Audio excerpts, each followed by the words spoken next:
Welcome to Upticks with Jake Falcon, founder and CEO of Falcon Wealth Advisors.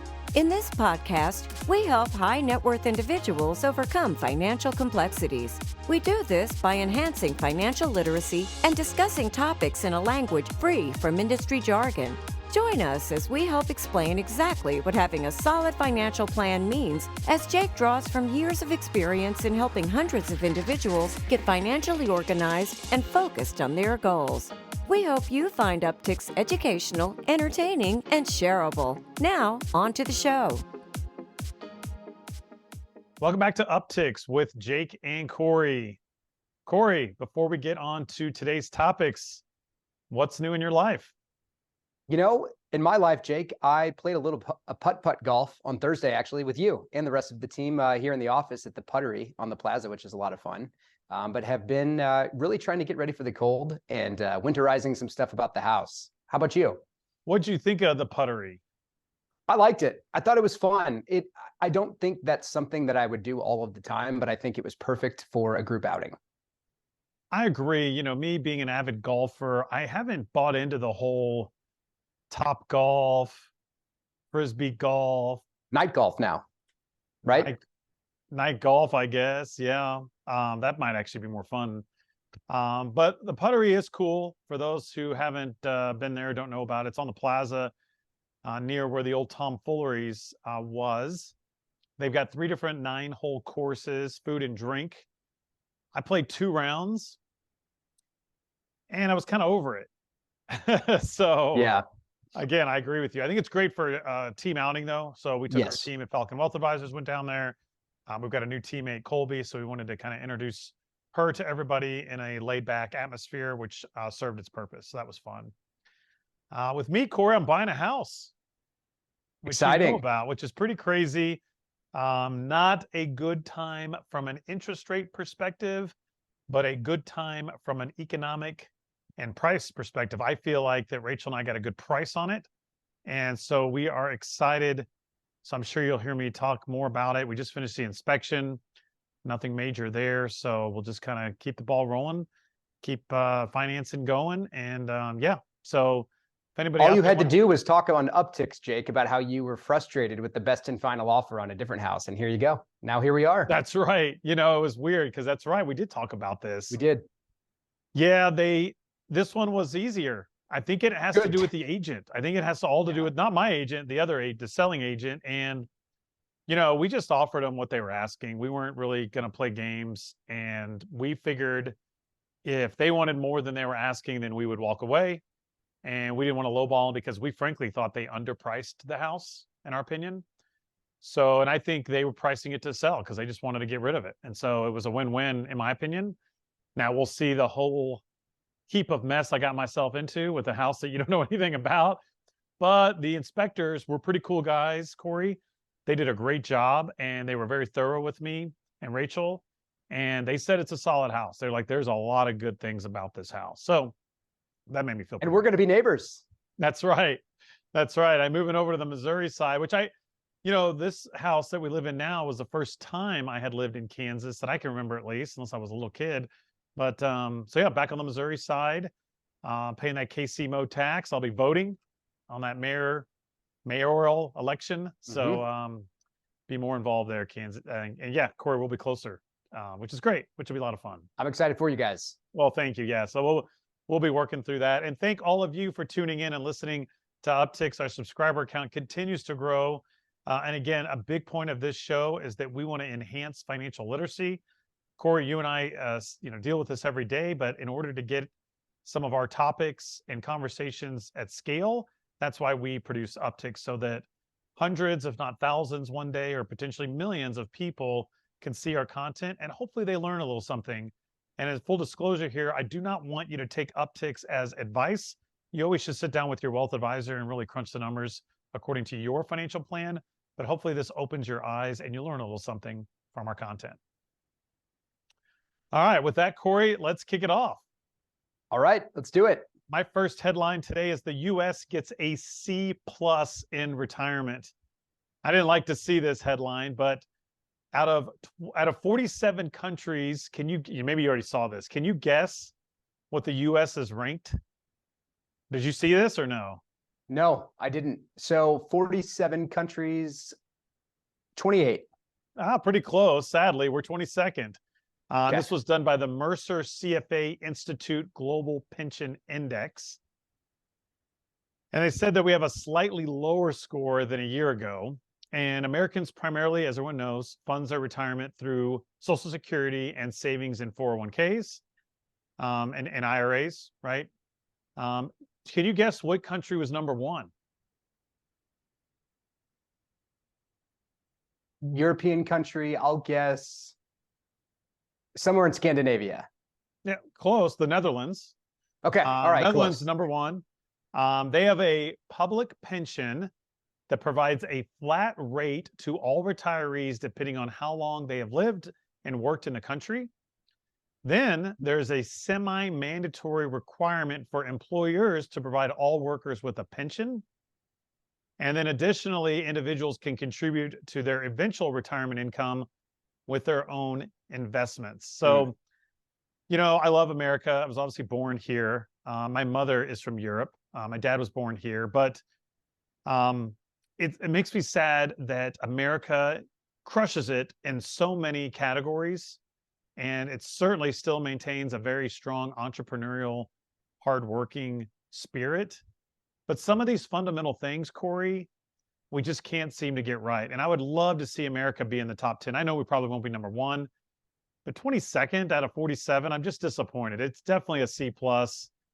And I don't think anyone in America would be proud of that.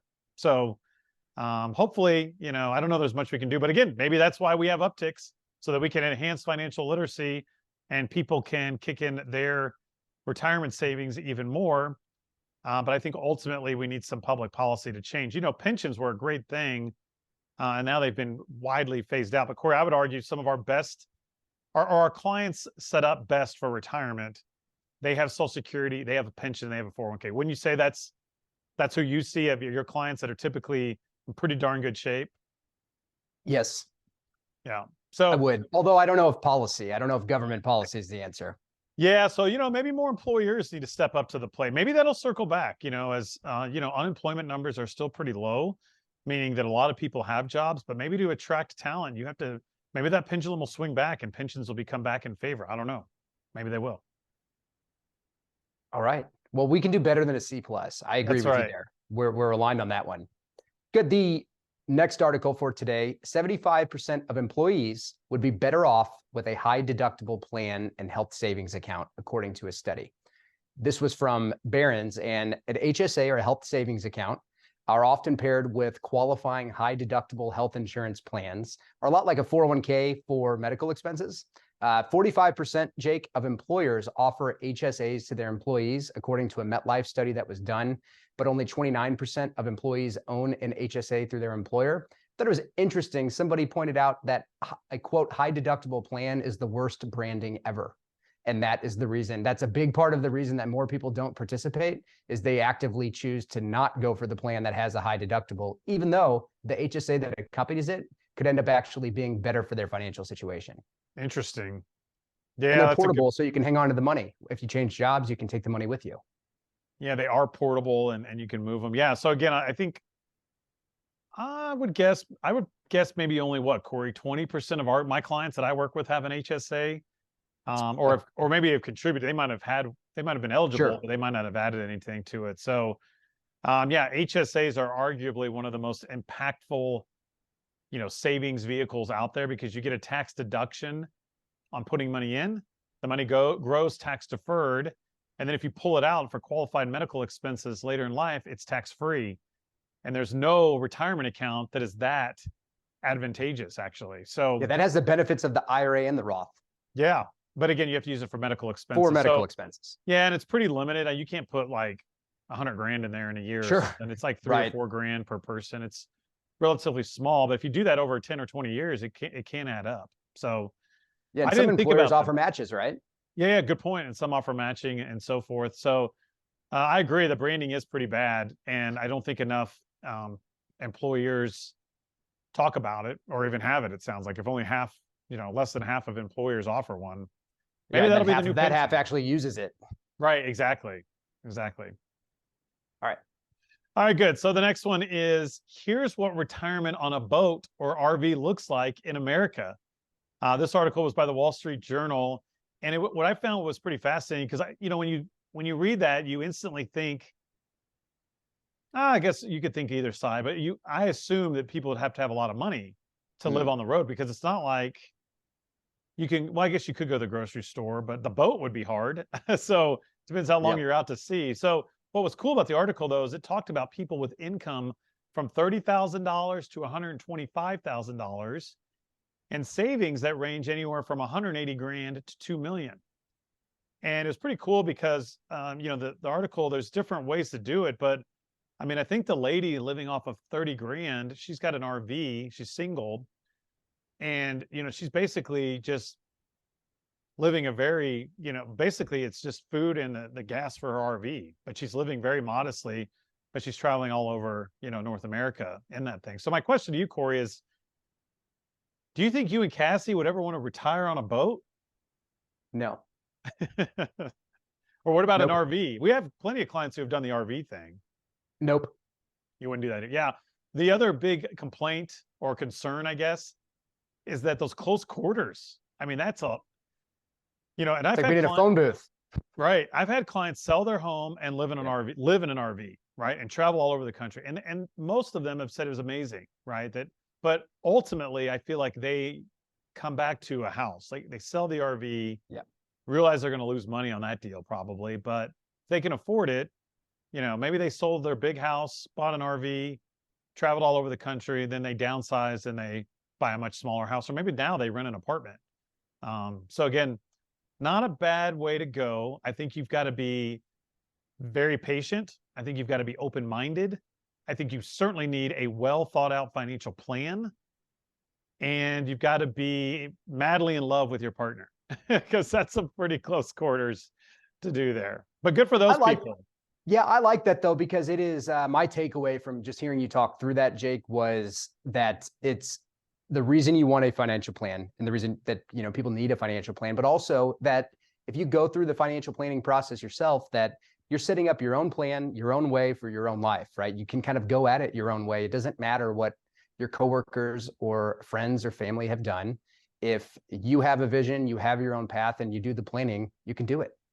Good point. Absolutely. Yeah. So if anyone's watching this and they want us to crunch the numbers and show you how this might pencil, let us know. And we can certainly do that. Because I've had clients do it, right? And most of them have really enjoyed it. So you just got to plan accordingly. My grandparents did that. My grandparents that? sold their house. My grandparents sold their house and took an RV around the country for a few years. There you go. And I'm sure they had a great time. A smaller condo. Yes, they did. They did. I'm glad they did it when they did. Yeah. All right. What's next? So, what I have next is my favorite article that I'm going to talk about today, this week, Jake, and it is Americans Can't Stop Spending. 5 Reasons Why. This came from the Wall Street Journal. What they pointed out here was that despite complaints about high prices, people are taking kids to concerts, packing movie theaters, booking luxury vacations, buying cars, and covering the cost of rent, dinners out, mortgages, homes, etc. And the 5 reasons why: 1, jobs are everywhere. 2, playing with house money. I thought this was interesting. They talked about people that have really taken advantage of home equity line of credit to borrow against the value of their home that's appreciated. 3 has been the pandemic allowed a lot of people to stockpile savings. There was also stimulus, of course, that was going out. 4, the buy now brigade, which is people that have adopted a buy now approach after watching inflation erode their purchasing power. And then lastly was a new outlook on life. There's a lot of people that have a new outlook on life after the pandemic and the way that they spend money. I just found this fascinating that the article did a great job of highlighting where people, like what people are saying and what they're doing are different, 2 totally different things. What are your thoughts on this, Jake? Yeah, that's actually, it strikes a little bit of a chord with me.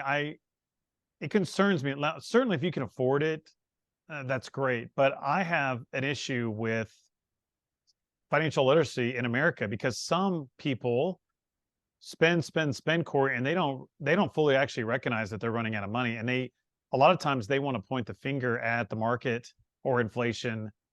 And I don't like seeing that they're pulling money out of their home equity to go on vacation. I think that's very reckless and irresponsible. Now, $280 billion is what the Fed estimates that people pulled equity out of their homes over the last few years. Gosh, I mean, all the, if you have a housing market crash again, there's going to be some serious problems. And I don't think that's going to happen necessarily, but I agree. People complain that the economy is horrible and that, the market's down, but they keep spending money.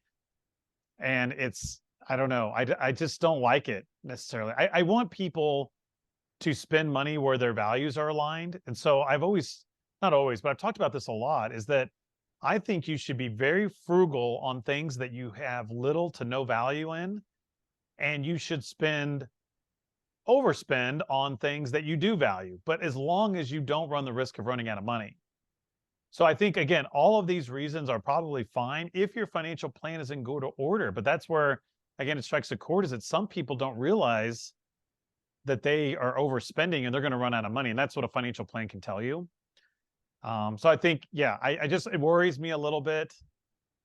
I think that, is this your chart on here that recreation is the number one reason? Is that what this is saying? That's what I was going to bring up next. Yes. Yeah, go ahead. Please explain this chart to me. Yeah. So the chart here is looking at different categories in September of 2023 from a year earlier. So this is just the percent change in terms of how Americans are spending money. And, financial services and insurance, we've talked about this some on Upticks, right? The cost of homeowners insurance, car insurance, a lot of that has been a challenge. Healthcare has gotten more expensive, housing and utilities, but above all of those is recreation. And we've had spirited debates on this show about inflation, Jake, and I expect we'll probably have more in the future. But I do think that directly points to the behavior of how people are choosing to spend their money, because I know that people are spending more money because stuff has gotten more expensive.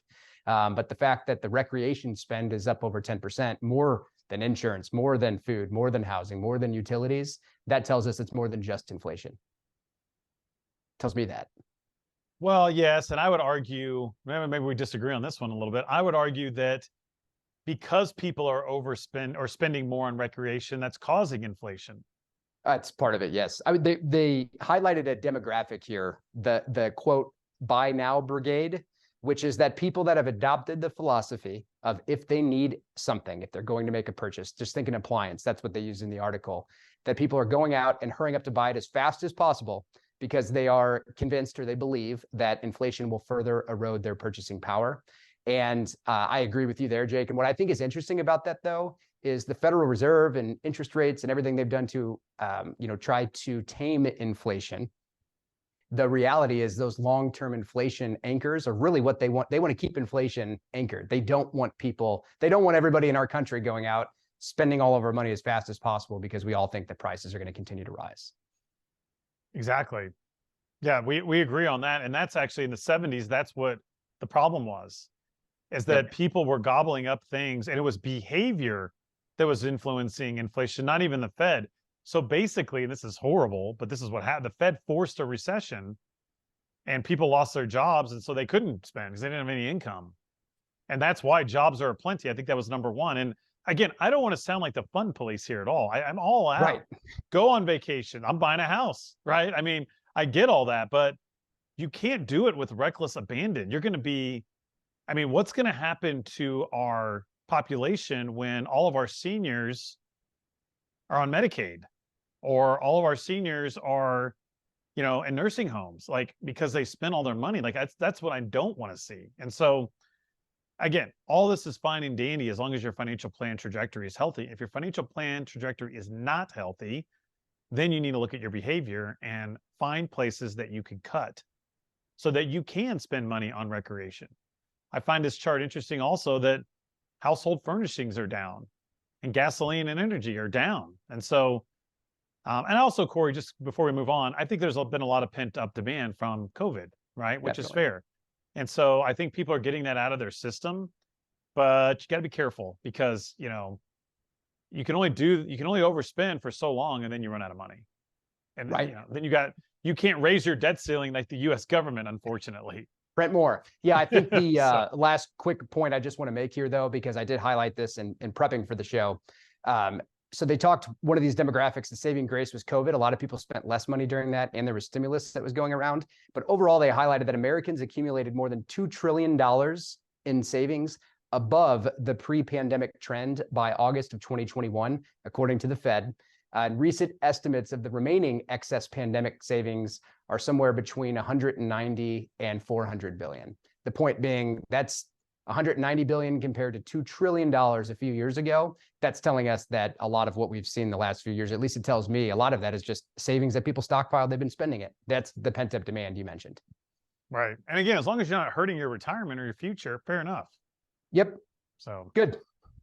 All right, good. Moving on here. An overly diversified stock portfolio can hurt you. Here's why. And this article was in Barron's. And I'm going to quote Charlie Munger here, who is, I would say he is Warren Buffett's longtime deputy, friend. right? Yeah, longtime friend and business partner.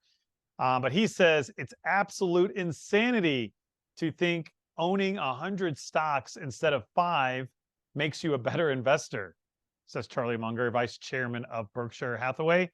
And despite views to the contrary, one of which appeared recently on Barron's advisor, he's right. A broadly diversified portfolio might provide a sense of reassurance by mirroring the market's movements, but it's crucial to recognize that this approach doesn't inherently safeguard principal or cultivate wealth. And I'm going to read one more excerpt here, Cory, and I want to get your thoughts. That's because the relationship between the number of stocks in a portfolio and volatility isn't linear.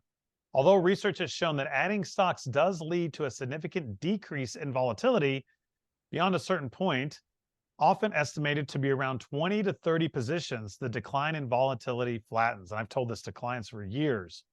In other words, the marginal benefit of diversification diminishes as the portfolio becomes more diversified. So this is our big argument, Cory, that we pound the table with, that, you know, we buy 30 to 40 stocks for clients because we don't believe in indexing and owning hundreds and hundreds of stocks. But what's your take on this? Yeah, this is really good. It reminds me of a chart that you and I have both seen, and a lot of clients have probably seen, Jake, when we went to Wharton to study the investment strategies and portfolio management program that explains that beyond a point, 20 to 30 stocks, as they've highlighted here, you can't diversify that risk away. The way you diversify that risk is by not investing, which is a whole nother conversation. So I think that this is it's good to see that this was published and this was out there, because my personal opinion is that our industry, Jake, has done such an effective job over the years of convincing people that more is better in terms of what they own, that more is better, and that is inherently false. Right, right. And you know what's sad? I bet a lot of advisors don't know this. You know, advisor puts you in 10 mutual funds that have 100 stocks each. Yeah, and next thing you know, you got 1,000 stocks. And it's a tangled, nasty web. And yeah, so again, you don't need to manage. Do it. What's that? I said it's a lot to manage. It adds a lot of complexity and for little benefit. Yes, that's what this argument is. So again, I'm not saying that an individual should try to do this on their own. I think it still pays to have a professional money manager or wealth advisor that manages it like we do. But you don't need to own hundreds of stocks. It's stupid. Doesn't make any sense to do that. You're just complicating things. Like you said, Cory, it's harder to manage. You're creating a dangerous web, and you really can't point to your performance in. Like, we can point to our performance and what's contributing, and we can manage it. And that's what we try to do for our clients. Yep. All right, good. All right. Next, I have an article from the Wall Street Journal. The Fed extends the pause on interest rate hikes, but keeps the door open to higher rates. So in the month of November, the Federal Reserve left interest rates unchanged. And they have basically, what's interesting about this, Jake, is their stance to the posture has largely been, and it's highlighted in this article, we're in a wait and see mode, right? We're going to evaluate and monitor the way that things go, which I was joking with our investment management team that it's like the Fed has put a hold rating on the US economy. Like, we're not sure if it's going to get better or worse, so we're just going to monitor and see how it goes. But I think that the fact of the matter here is that we know the Federal Reserve is close to, they've been telegraphing that they're close to pausing their interest rate increases. I just have the opinion, Jake, that the Federal Reserve has so much influence on the market, and I wish it wasn't that way. Well, that's what happens when they do all the stimulus. Yep. And they buy government bonds, and they stop buying government. I mean, ideally the economy could just run, but it can't. And so You're right. They have an have a $8 lot of- trillion asset portfolio. The Fed has $8 trillion. That's crazy. Yeah, it's so I think that's relevant because it's what's going on. But I just, when I watch the press conferences, when I listen to the guidance and everything that comes out of the Fed, the fact of the matter is, I feel like they are, a lot of times, a lot of the decision makers, they're not elected, right? We don't elect them, and they're really not terribly accountable, but they are very powerful and have a lot of influence over a lot of people's lives. Yeah, and I don't think there's a hidden agenda there. Maybe there is, but I mean, ultimately, they're just trying to promote a productive economy without, they want to protect jobs and keep inflation in check. And it's not an easy job. And I'm not saying they're doing a great job necessarily. I've been telling clients this for months now, that we need them to stop raising and ideally start lowering a little bit. And I think that's when you can see the market, broadly speaking, take off a little bit. But what's weird about that is, if and when that happens, unemployment's probably going to be higher. So they're going to be dealing with that. So it's just, you've got unemployment over here and you've got interest rates over here, and they're just trying to balance that. And so it's not an easy job. A purist would say, don't even have the Fed and just let happen what will happen. But I think that wouldn't be good either, because then I think things would get really out of control. And so I'm glad they didn't raise rates. But you're right. I think people hang on their words too closely, and I agree, they have too much influence, but somebody's got to have it. And True. Elected, right. I think if they were elected, Cory, it'd become too political. You're right about that. So I don't know, but I don't think we're going to solve that problem today. I think we're going to pay attention to what the Fed is doing, and the old adage still rings true: don't fight the Fed. Mm-hmm. So if they're going to keep rates high, we're going to invest accordingly. They're going to cut rates, we're going to invest accordingly and go in flow with them instead of go against it. Because you can't fight them. So, because clearly they have influence. Good. All right. I think we've got time for, what do we got? One more or two more articles? Cory, you got two more? Yeah. Okay, we'll do two more. I got one here. Yes, there is a best time of year to buy a new car.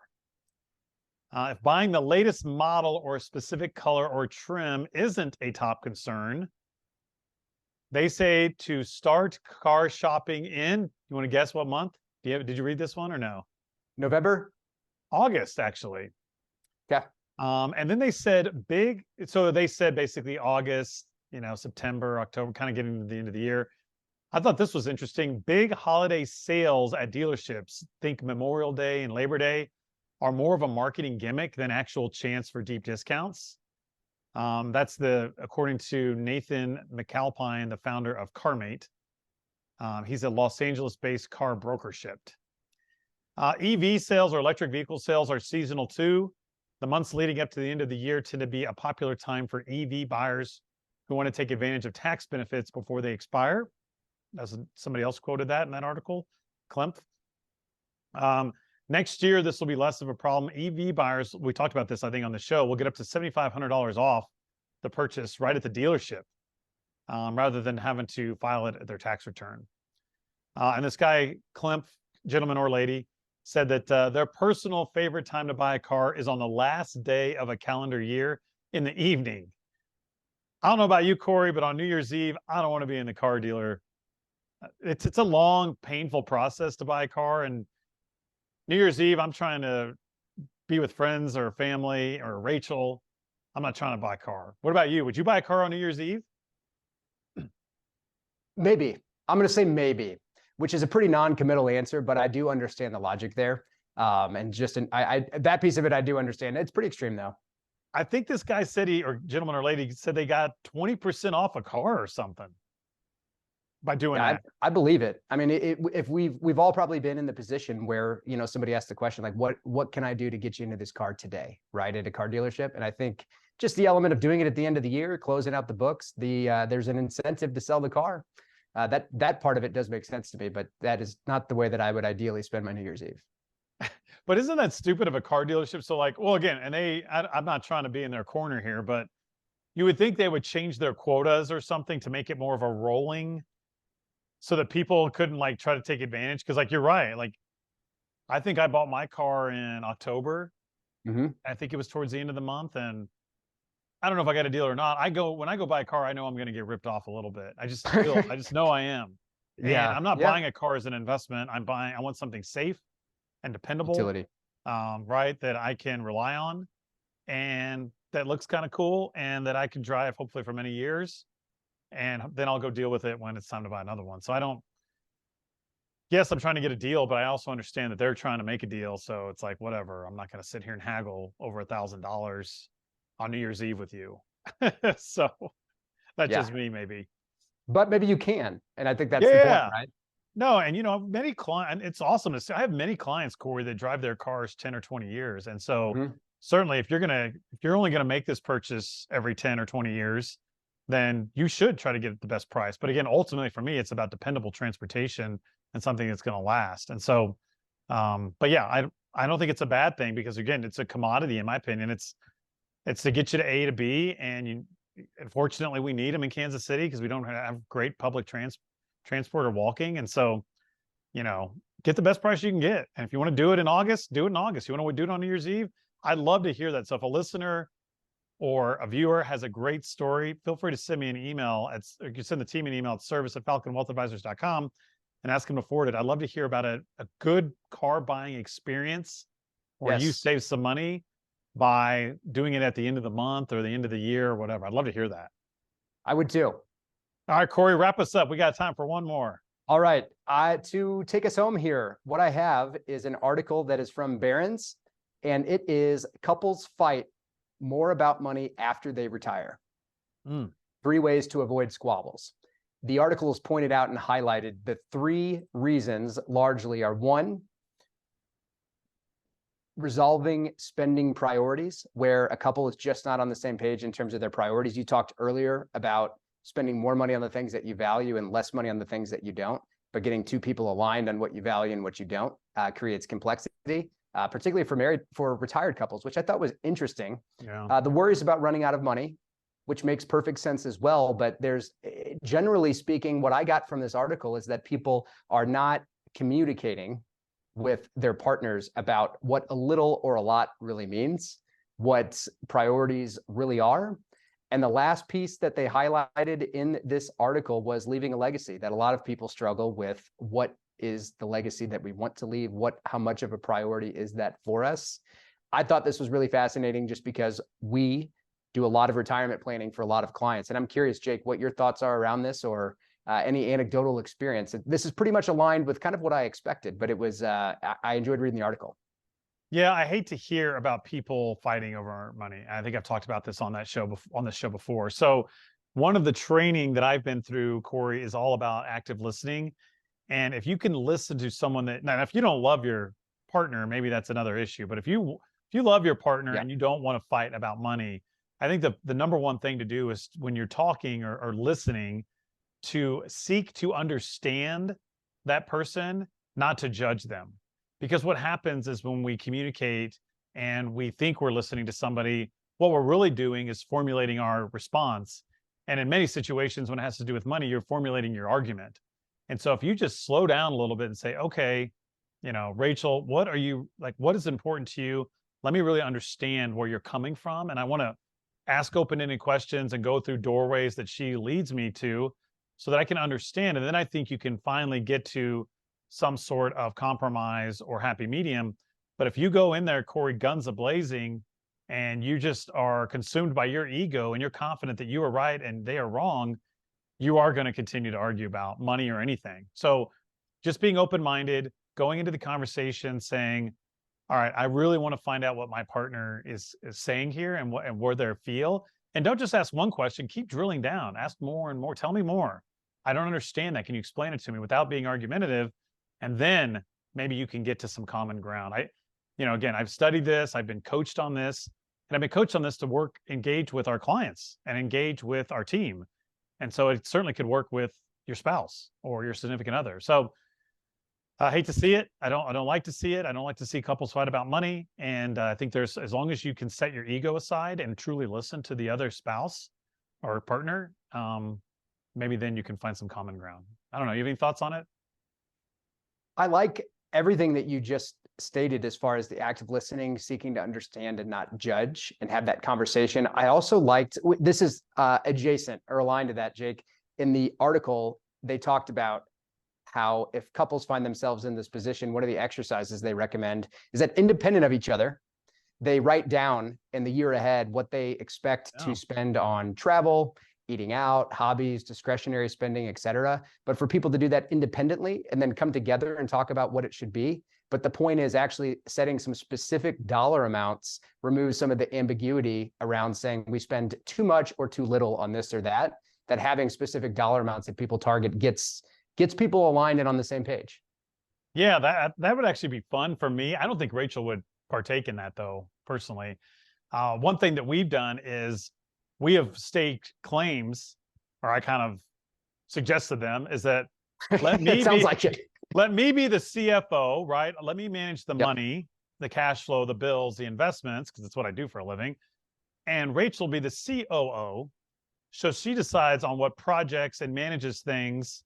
And then we make sure that from a project standpoint, whether it's buying this house, I make sure it's feasible from a financial, and then we talk it through, and we jokingly have Einstein as the CEO, right? Because we want to keep our puppy happy. But all jokes aside, that seems to work well for us, knowing that she owns the operational side of things and that I own the finances, and that they have to align, right? Like I can't be saying spend, and her saying like, well, I don't want to do that. Like we still have to be aligned. But at least it gives both of us some accountability, and we're treating our family like a true partnership. Because I think that's where people get sideways. If somebody, maybe you have a state, Rachel and I both work, but maybe you have a state, someone stays at home, and so they sometimes feel inferior, and that's not cool. Right. Or maybe somebody just doesn't have an interest in finance. Like Rachel doesn't care about the money. She wants not very interested either. Right. She wants to know, but she's not worried about, our investments. She knows I got that covered, right? Or our cash flow. I tell her like, hey, here's what's going on, but she's not trying to be involved in the decision. Just like I say, hey, we want to paint this. We need to buy this. We need to fix this. We need this for Einstein, or go to the vet, or what. She runs that. And so again, I think you just got to see it that way. And the most important thing is, Cory, you got to set that ego aside, and you got to listen. Communicate. Yes. You have to listen to understand, not listen to judge. Don't try to argue your point. It's not good. That's not helping anybody. Right. Yeah. You might have a great career in politics, but you might not have a very happy marriage. Yeah. No, thanks.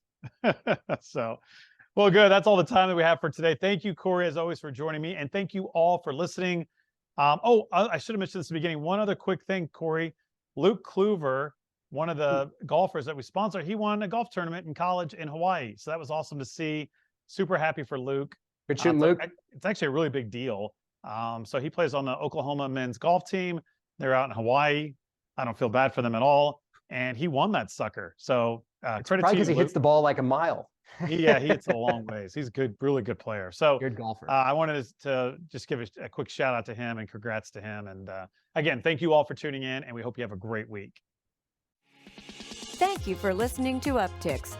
Click the subscribe button to be notified when new episodes become available. Also, be sure to visit our website, falconwealthadvisors.com, and click the Contact Us button if you'd like to meet with Jake and his team.